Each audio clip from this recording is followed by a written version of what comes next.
Hey friend, it's Stacy saying hello with a top 10 favorite. Thanks for listening to episode 4, Question Beneath the Question, What We're Really Asking. Hi, I'm Stacy Holmes, and this is Glordinary, a few moments where we celebrate God's glory and champion the ordinary. I'm glad you're here.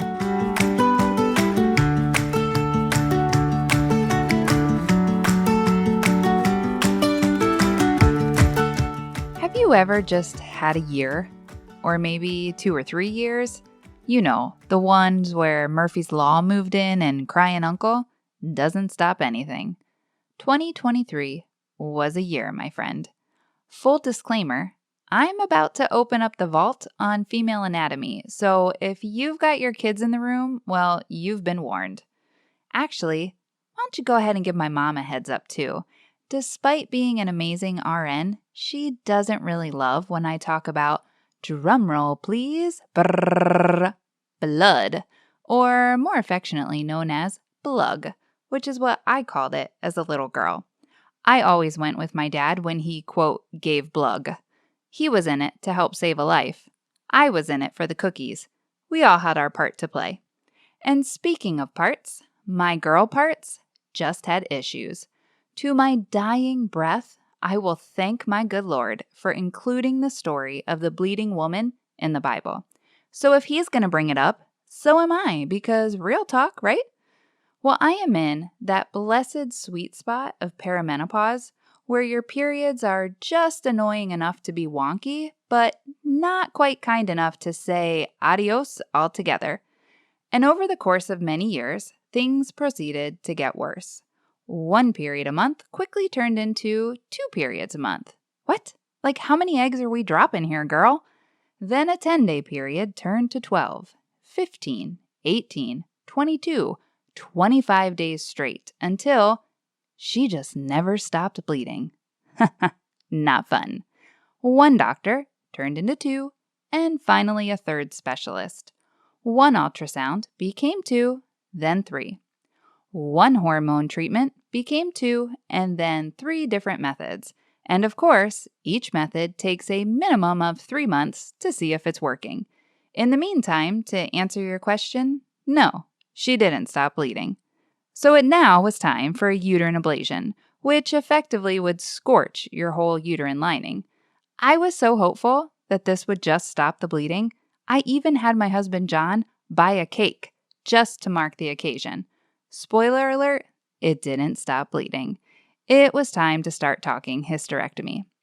Now, in hindsight, it seems perfectly reasonable to consider such a drastic measure at this point. I mean, shoot, nothing else had worked, right? Including a massive amount of prayer.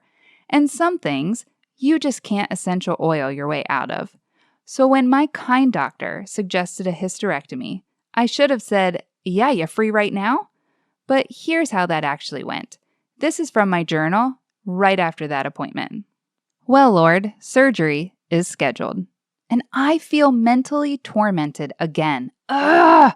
My mind is plagued with these tormenting, accusing thoughts. Like, is this really necessary? Is it really that bad to require this? Are you really being honest? This seems so dramatic, Stacy. Lord, they're like super duper accusatory, tormenting Goliath-like taunts. And I'm asking, is this bad enough to qualify? But what am I really asking, Lord? It reminds me when I was pregnant with Livia, and I would pray on repeat that you would please let my water break naturally. I know that was like totally weird, but I just wanted to feel what that was like, and I was so confident that she was going to be my last baby. And I remember driving down the highway when I said, Lord, I don't think I'm really asking about my water breaking. I think I'm asking, do I matter? Does what I want matter?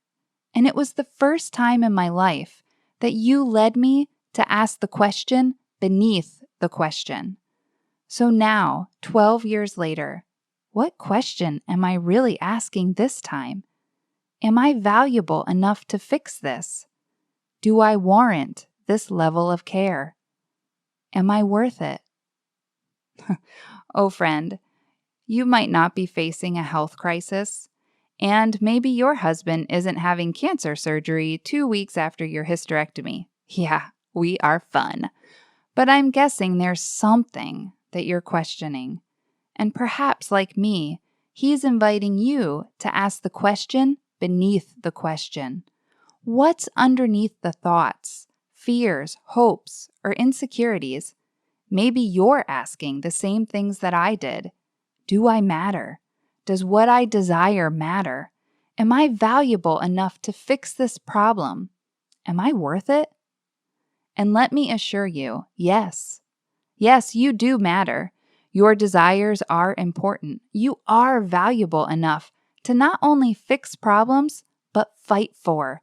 And you are worth it. How do I know?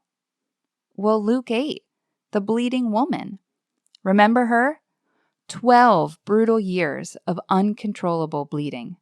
Nothing worked. No doctors could help. She got worse instead of better. She presses through the crowds, overrides her tormented thoughts, and she touches the robe of Jesus. And immediately, her bleeding stopped. Instantly, it was gone. And Jesus says, "Who touched me?"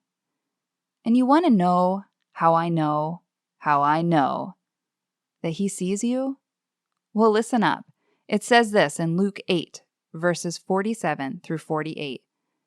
Then the woman, seeing that she could not go unnoticed, came trembling and fell at his feet. And in the presence of all the people, she told why she had touched him and how she had been instantly healed. And then he said to her, "Daughter, your faith has healed you. Go in peace." She could not go unnoticed, and neither can you. He sees you. He sees your struggles, challenges, joys, and desires. He sees you. Jesus goes beyond seeing her and names her. Up until this point, she's known by her issue. Jesus knows her by her name, daughter. So, friend, what question beneath the question are you asking today? I promise you're not your issue and you won't go unnoticed. You're not alone in this. I'm praying for you, friend. Have a Glordinary day.